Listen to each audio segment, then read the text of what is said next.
Le Congo, à ce moment, a besoin de révolutionnaires. Une vraie révolution. Une révolution qui convainc par ses mots, par ses discours et surtout par ses actes. Une révolution qui protège son peuple, qui protège la population, qui est pour la population.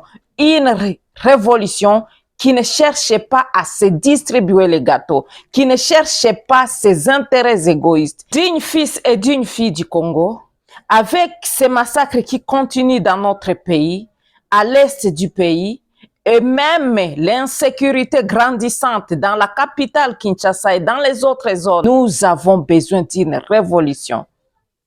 Et si nous trouvons cette révolution, vraiment, le peuple entier va se ranger derrière la révolution.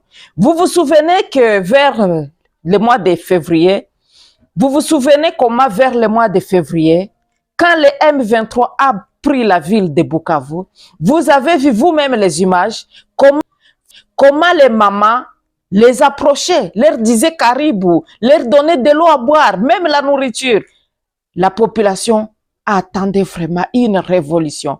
On veut une vraie révolution. Nous voulons une vraie révolution. Celle qu'on avait dans la tête. Une révolution pas qui porte des vestes, des longs ongles, des longs cils. Non, non. Si nous rentrons encore dans ces images-là, nous allons comprendre que nous sommes toujours dans ce régime d'égoïstes, ce régime qui affame sa population, ce régime qui est là toujours pour se distribuer des millions de dollars au moment où son peuple est en train d'être abattu chaque jour. Nous avons besoin d'une vraie révolution. Prenez, chers compatriotes, vous tous qui songez, vous tous qui avez l'idée de vous révolter pour le peuple jusqu'à présent, prenez l'image des vrais révolutionnaires. Comportez-vous en vrai révolutionnaire.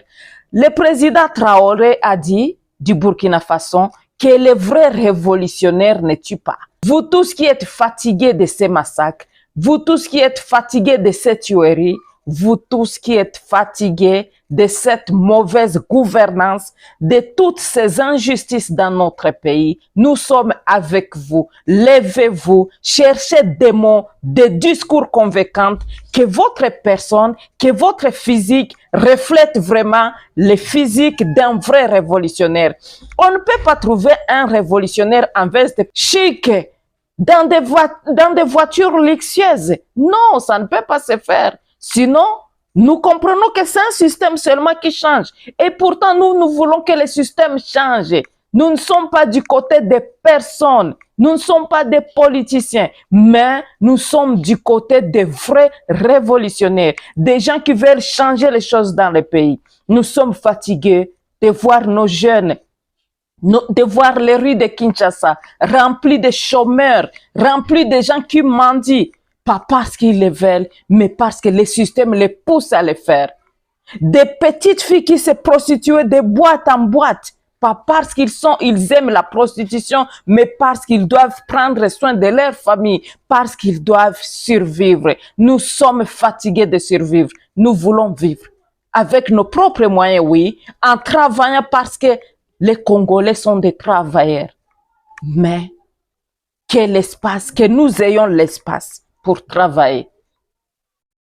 Et c'est ça, ce que nous voulons au Congo.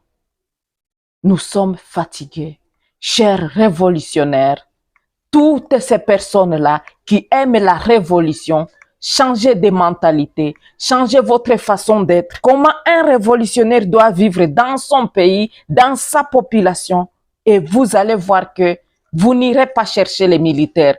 Vous n'irez pas forcer quelqu'un à être militaire, par exemple, si ça peut arriver, mais les gens vont aller vers vous. Si jusqu'à présent, il y a toujours des tendances de fanatisme, les gens continuent à fanatiser, au lieu de se ranger vers la révolution, c'est parce que la révolution ne convainc pas.